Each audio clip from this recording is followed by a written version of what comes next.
Good evening, students. Good evening, everyone. This is Dr. Anurag Singh. I welcome you on board to the present session on the most expected question for UPSC Prelims 2020 on our YouTube channel IAS Knowledge Mantra. तो स्वागत है आप सभी का students हमारे YouTube channel IAS Knowledge Mantra के ऊपर। और आज हम देखेंगे यूपीएससी प्रीलिम्स के एक्सपेक्टेड एरियाज जो 2020 में एक्सपेक्टेड हैं, सवाल यहां से निकल सकते हैं प्रीलिम्स के एग्जामिनेशन में। तो जैसा कि आप सभी को पता है, 4 October is the schedule date for UPSC prelims examination and already हम लोगों ने साइंस एंड टेक पे कुछ एक्सपेक्टेड क्वेश्चंस देख लिए हैं। आज हम देखने वाले हैं एनवायरमेंट एंड इकोलॉजी पे कुछ एक्सपेक्टेड एरियाज। 7-8 टॉपिक्स देखेंगे जो बहुत ज्यादा चांसेस लग रहे हैं कि सवाल आ सकता है यहां से।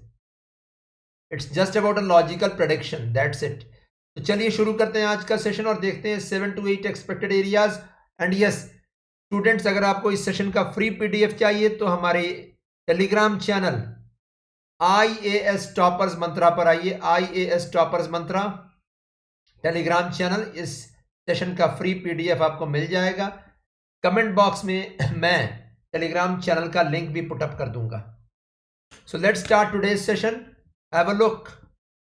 सबसे पहला न्यूज जो मुझे लग रहा है इंपॉर्टेंट है इस बार के लिए, operation clean art. Operation clean art single liner question भी आ सकता है और मंगूज के ऊपर डिटेल्ड स्टेटमेंट बेस्ड सवाल भी निकल सकते हैं। ऑपरेशन क्लीन आर्ट क्या था, ध्यान दीजिएगा। It was launched this mission was launched as a wide spread crackdown on the factories making paint brushes with the mongoose hair across the country. Okay, तो mongoose का एक्सप्लॉयटेशन होता है, brushes में उनके हेयर इस्तेमाल होते हैं और mongoose हेयर के ब्रशेस बहुत कॉस्टली बिकते हैं। इसी को लेकर ये ऑपरेशन क्लीन आर्ट, ये वाइड स्प्रेड क्रैकडाउन ये ऑर्गेनाइज किया गया था by the wild life crime control bureau of India. यहां यूपीएससी एक सवाल सिंपल पूछ देगी दैट ऑपरेशन क्लीन आर्ट किस फील्ड में, किस चीज को ट्रैक करने के लिए लॉन्च किया गया था। And you can have a look. यहाँ पे की पॉइंट्स क्या हैं इस न्यूज में। Brushes made up of mongoose hair are preferred because they are superior and hold the colour better. तो ये बैकग्राउंड से सभी सवाल निकल सकते हैं, ध्यान दीजिएगा। तो they hold the colour better. mongoose is listed in schedule 2 of wildlife protection act 1972। Okay, तो शेड्यूल्स दिए हुए हैं वाइल्ड लाइफ प्रोटेक्शन एक्ट 1972 में, और शेड्यूल्स का मतलब होता है list of animals and plants, वहां दिए हुए हैं। एंड शेड्यूल 1 एंड 2 में जो लिस्टेड हैं एनिमल्स, उन पे सबसे ज्यादा उनके अगर ट्रेड पे या स्मगलिंग या possession of its body part पे सबसे ज्यादा फाइन्स या पेनाल्टी है। So you can see it here, schedule 2 में listed है mongoose, any smuggling or possession of its body part is a non-bailable offense। very important point। लेकिन IUCN में red list status इसका लीस्ट कंसर्न स्टेटस है। So this is the crucial points। schedule 2 में listed है wild life protection act 1972 government of India, and IUCN red list status least concern. ठीक है। 6 species of mongoose are found in India। 6 species, names important नहीं है, 6 species हैं, इतना याद रखिएगा। And the Indian grey mongoose is the most common found species. इसमें Indian grey mongoose, इतना याद रखिएगा, most common and most hunted also. So operation clean art was the first pan India operation to crack down the smuggling of mongoose hair in the country. और ये किसने किया था? Wildlife crime control bureau. बहुत important है ये, देखिए wild life crime control bureau के ऊपर एक शॉर्ट मैंने नोट तैयार किया है। Statutory multi disciplinary body. Statutory का मतलब होता है लीगल स्टेटस इसको प्राप्त है, इसके लिए एक्ट अमेंड किया गया था। कौन सा act? Wild life protection act 1972। ये कब फॉर्म किया गया था ये बॉडी? 2006 में। आफ्टर, ध्यान दीजिएगा, after the tiger numbers came down, tiger census में, और टाइगर नंबर्स जब कम हुए और तब मालूम चला पोचिंग हो रही है फील्ड में, उसको रोकने के लिए बनाया गया ये। It works under the ministry of environment, forest and climate change. Aim is to combat organised wildlife crime in the country. and it is a part, its role or its mandate is under the Wildlife Protection Act 1972. मैंने बताया इसी act को amend किया गया था 2006 में, और 2006 में दो बॉडीज बनाई गई थी इनफैक्ट उस समय। एक था wildlife crime control bureau और एक था national tiger conservation authority. Students, शायद आपको याद होगा नेशनल टाइगर कंजर्वेशन अथॉरिटी हमेशा न्यूज में रहता है टाइगर सेंसस के समय, ठीक है? तो इतना याद कर लीजिएगा इसके बारे में। और operation clean art single liner question, that's it. Second news Arctic kelps के ऊपर आया था। आर्कटिक कैल्प्स, ध्यान दीजिएगा, आर्कटिक ओशन के आसपास का बेल्ट वो न्यूज में था।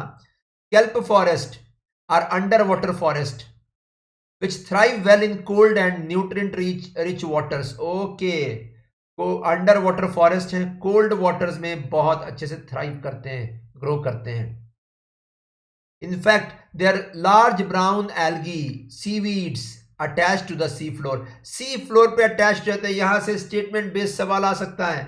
केल्प फॉरेस्ट कहां ग्रो करते हैं? कोल्ड न्यूट्रिएंट रिच वाटर्स में, ठीक है, पोल्स के पास। सेकेंड, ब्राउन एल्गी है, ये सीवीड्स हैं, सी फ्लोर से अटैच्ड है, and they grow to the water surface relying on sunlight to generate food and energy. And these forests are always coastal and require shallow and clear water. Okay, sea floor जहां पे shallow है वहीं पे ये grow करते हैं इन short coastal areas में. They don't grow in deep seas. And they harbor a great variety of plants and animals in the ocean community. और ये न्यूज में क्यों आया था? Underwater Arctic kelps are expanding, expand कर रहे हैं, इसका मतलब साफ है आर्कटिक ओशन मेल्ट कर रहा है और वहां पे बायोडाइवर्सिटी इंक्रीज कर रही है। In short, the retreating of the ice is benefiting the marine plants in Arctic ocean.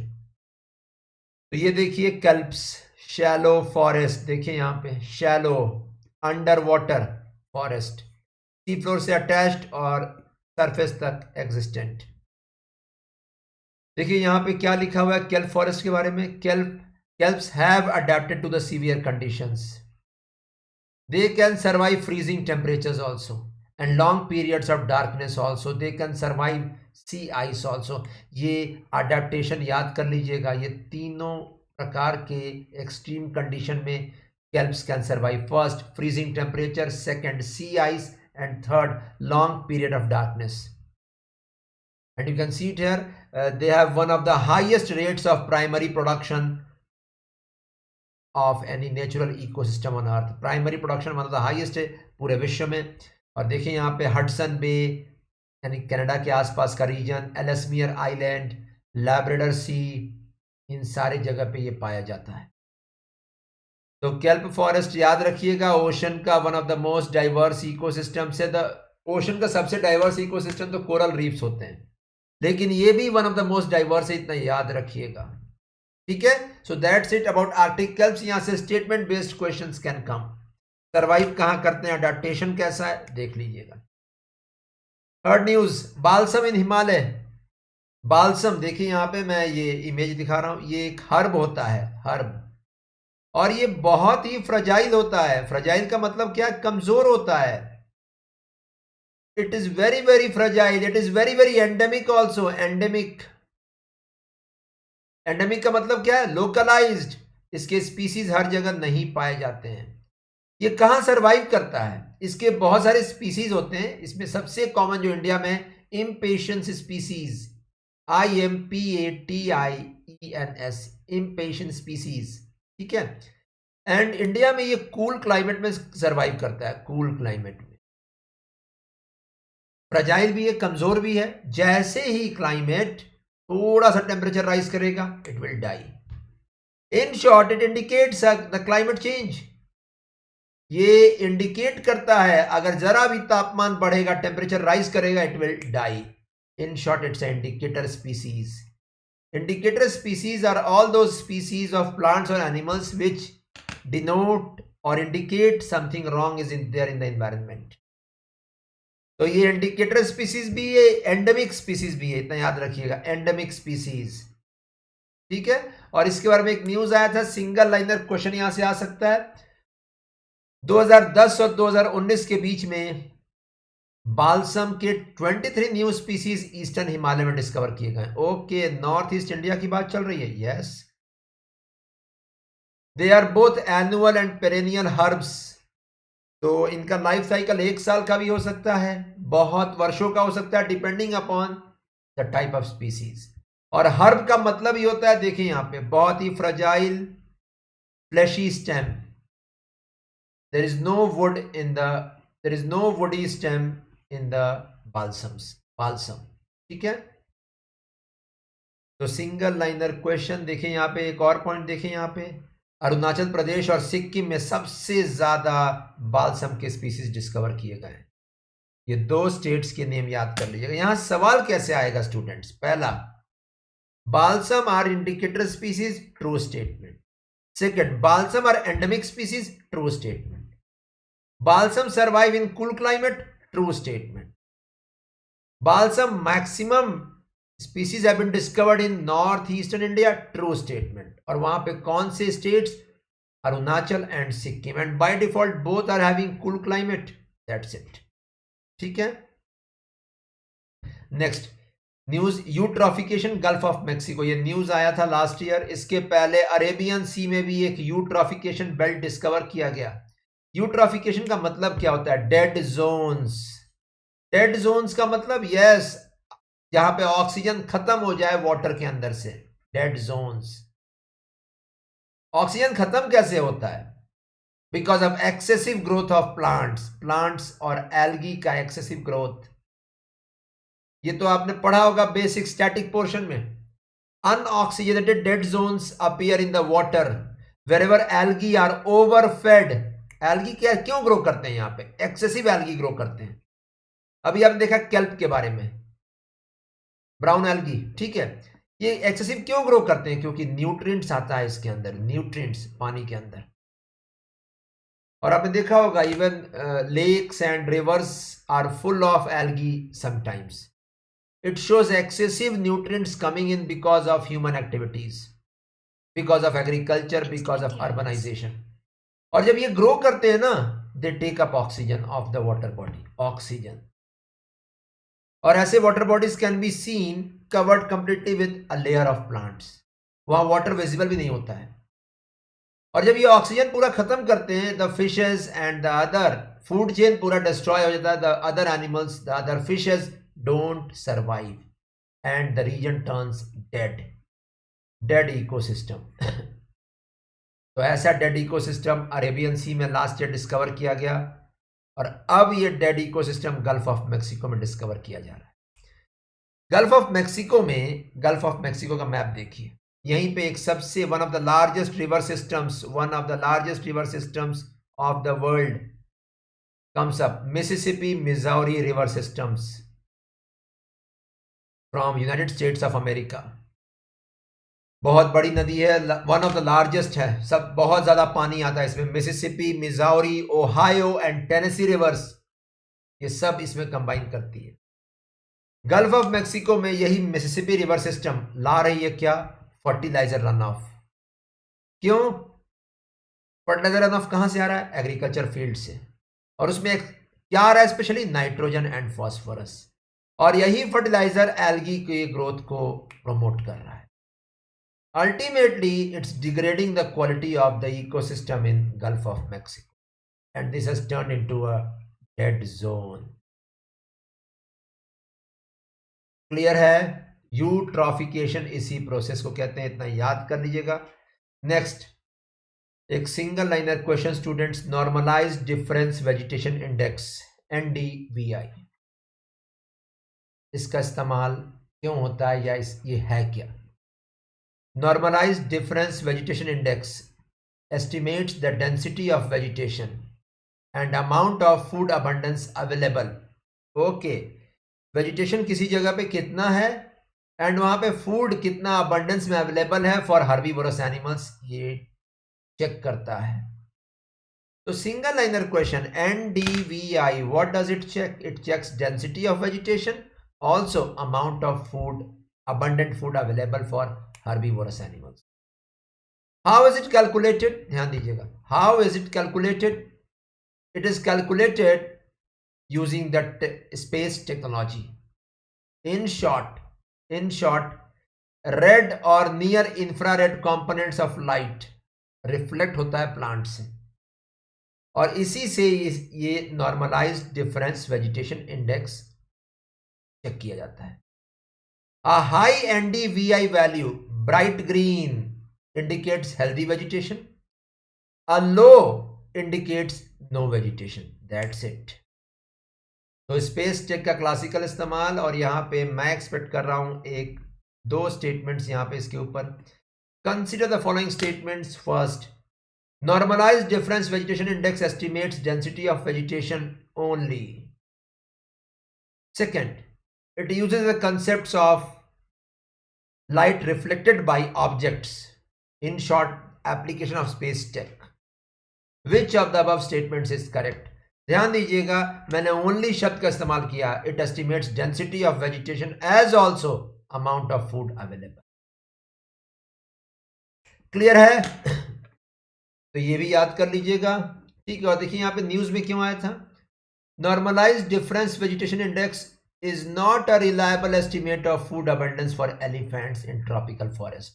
अच्छा, तो डेंसिटी ऑफ वेजिटेशन तो मेजर कर रहा है, लेकिन दिक्कत क्या है, कितनी बार हाई डेंसिटी वाले एरियाज में ग्रासेस भी होती हैं, और यहीं पे फूड अबंडेंस में अवेलेबल नहीं होता है. इन short, it may give a wrong indication कि यहाँ पे हाई डेंसिटी है, वेजिटेशन डेंसिटी हाई है, बट वहां जाते ही आपको दिखेंगे ग्रासेस उस जगह पे. ये स्पेशली ग्रासलैंड्स के एरिया की बात चल रही है. ठीक है. नेक्स्ट, फोर्थ न्यूज आज का, Kosi Mechi river interlinking project.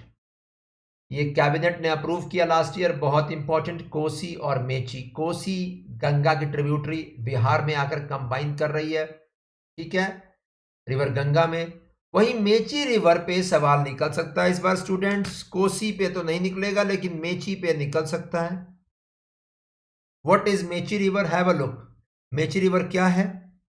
Mechi river is a tributary of river Mahananda. Okay. It originates from Nepal, the Mahabharat lake ranges from Nepal, and it creates a border between Nepal and India. Very important. ठीक है, clear है. और यही Mechi river जाकर महानंदा में combine करती है. तो ये सेकेंड मेजर इंटरलिंकिंग प्रोजेक्ट है कंट्री का, आफ्टर द केन बेटवा प्रोजेक्ट. केन बेटवा देखिए यहां पे इंटरलिंक किया गया है, चल रहा है ये प्रोजेक्ट. ये दोनों केन और बेटवा मध्य प्रदेश और यूपी स्टेट गवर्नमेंट्स का कंबाइंड प्रोजेक्ट है. तो ये देखिए यहाँ पे मेची रिवर, और मेची रिवर ट्रिब्यूटरी है रिवर महानंदा की. बाय डिफॉल्ट हमें जानना पड़ेगा Mahananda river. Mahananda river note कीजिएगा फर्स्ट पॉइंट. ठीक है, it is a trans boundary river between India and Nepal. Okay, and it rises from, ध्यान दीजिएगा, it rises from, its source is the Himalay in Darjeeling district के आसपास. ठीक है, and it flows through the Mahananda Wildlife Sanctuary and descends to the plains near Siliguri. तो Mahananda river बहुत important, Mahananda river बहुत important, Darjeeling district से निकल रही है. ठीक है, एंड सिलीगुड़ी के पास ये प्लेन्स में डिसेंड कर रही है. हिमालय में इसका ओरिजिन है, और इसकी ट्रिब्यूटरी है Mechi river. Mechi is forming a India Nepal boundary, इतना याद रखिए. महानंदा नहीं, मेची रिवर की बात चल रही है. ठीक है, got it. And ultimate it goes through Siliguri district. It also touches Jalpaiguri district and it joins Ganga in Bangladesh. Ganga river यानी कोसी भी गंगा को ज्वाइन कर रही है, महानंदा भी गंगा को ज्वाइन कर रही है. कोसी ज्वाइन कर रही है बिहार में, महानंदा ज्वाइन कर रही है बांग्लादेश. तो इसे याद कर लीजिएगा स्टूडेंट्स. और and let me tell you, एक बार ये प्रोजेक्ट गो थ्रू हो गया अच्छे से, तो it will provide huge benefit to the north eastern part of Bihar. Bihar का नॉर्थ ईस्टर्न पार्ट इससे अच्छा खासा इससे फायदा पहुंचेगा। ठीक है, next news, composite water management index NITI Aayog ने पब्लिश किया in association with ministry of Jal Shakti and ministry of rural development. Composite water management index 2। तो इंडिया एक वाटर स्केर्सिटी एक्सपीरियंस कर रहा है, वाटर चैलेंज एक्सपीरियंस कर रहा है एंड कहा जा रहा है कि 820 million people of India, okay, huge population, 820 million population people of India living in 12 river basins are having per capita availability lower than 1000 meter cube। जो एक थ्रेशोल्ड है जिसके नीचे अगर आपका पर कैपिटा पर पर्सन पानी अवेलेबल कम रहेगा तो आप वाटर स्केर्स नेशन है।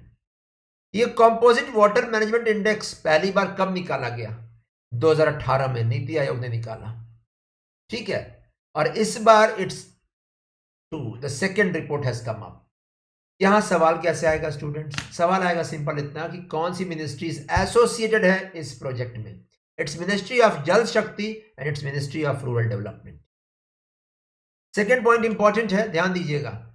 Gujarat continues to hold on rank 1। ठीक है, and apart from this 80% of the states have shown improvement in the water management scores over the last 3 years। Okay, तो एक तरह से ये प्रोवाइड करता है, पॉलिसी टूल के रूप में ये प्रोवाइड करता है। It's a tool to instil a sense of cooperative and competitive federalism amongst the states. It provides a tool और policy tool as a guidance to the states ताकि वो काम कर सकें वाटर मैनेजमेंट और वाटर कंजर्वेशन में। और देखिए यहाँ पे इसमें इसमें पॉइंट बहुत इंपॉर्टेंट है, Falkenmark indicator water stress index. यहीं से यूपीएससी सवाल पूछ सकती है, single liner question. Falkenmark indicator क्या इंडिकेट करता है? Single liner, it's water stress index. It is one of the most commonly used measures of water scarcity. देखिए यहाँ पे, और इसके हिसाब से क्या डेफिनेशन है वाटर स्कैर्सिटी का? It measures scarcity as the amount of renewable fresh water available for each person per year। एक साल में कितना रिन्यूएबल वाटर अवेलेबल है पर पर्सन, और अगर ये 1000 मीटर क्यूब के नीचे है तो वाटर स्केर्स नेशन है वो, और इंडिया में यही कंडीशन है। ठीक है, एप्रोप्रिएट कितना रहना चाहिए? 1700 मीटर क्यूब के ऊपर, तो वो कंट्री वाटर स्ट्रेस नहीं फेस कर रहा है। ठीक है, तो this is Falkenmark indicator, single liner question in expected this year in UPSC prelims.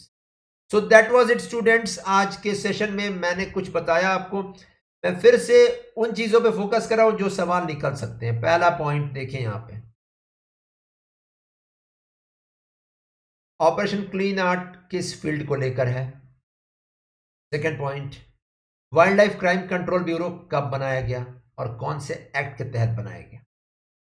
Third point, Arctic kelps क्या है? ब्राउन एल्गी हैं, one of the most diverse ecosystems हैं ओशन में, और ये न्यूज में क्यों है और इनके क्या अडेप्टेशन है? They can survive freezing temperatures, long periods of darkness, even sea ice. Third, balsams indicator species, endemic species. ठीक है, क्या न्यूज आया? अरुणाचल और सिक्किम में डिस्कवर किए गए। ठीक है, और फ्रजाइल है, जैसे ही कुछ तापमान बढ़ेगा क्लाइमेट चेंज में खत्म हो जाएंगे। ठीक है, next, gulf of Mexico dead zone eutrophication का कंप्लीट स्टेप मैंने बताया। यहाँ पे नाइट्रोजन और फास्फोरस की एंट्री हो रही है रिवर मिसिसिपी से, किस जगह पे? In gulf of Mexico. That was it. Next, normalised difference vegetation index, definition मैंने बताया। दो चीजें मेजर करता है, density of vegetation and amount of food available. ठीक है, स्पेस टेक के एप्लीकेशंस यूज होते हैं इसमें। नेक्स्ट, मेची रिवर किसकी ट्रिब्यूटरी है? महानंदा की। महानंदा कहां से राइज करती है? हिमालय से। कौन सा फेमस शहर या डिस्ट्रिक्ट है? दार्जिलिंग, और उसके बाद सिलीगुड़ी और Jalpaiguri. It joins Ganga in Bangladesh. Next, composite water management index में फॉकन मार्क इंडेक्स का डेफिनेशन इतना जरूरी है. That's it students. And yes, ये कंपोजिट वाटर मैनेजमेंट इंडेक्स के 9 थीम्स हैं, 9 क्राइटेरियाज हैं, पैरामीटर्स हैं स्कोर देने का स्टेट्स को. ये उतना इंपॉर्टेंट नहीं है. Nevertheless you can go through it. 9 criterias. ठीक है, दैट्स इट. फिर मिलेंगे कल हम लोग अनदर 7-8 टॉपिक्स के साथ में एनवायरनमेंट के फील्ड में जो एक्सपेक्टेड है एनवायरनमेंट करंट अफेयर्स से. So that's it students. And yes, I'm also teaching on Unacademy. Unacademy पे let's crack UPSC CSE YouTube channel पर आइए, देखिए per day current affairs session 7:15 AM in the morning. And don't forget to join our telegram channel IAS Toppers Mantra. Video पसंद आया, put in a like. Do share the video to as many people as possible, those who are giving the prelims this year. That's it students. Take care. Coming tomorrow again with next 8 topics. I will end the session.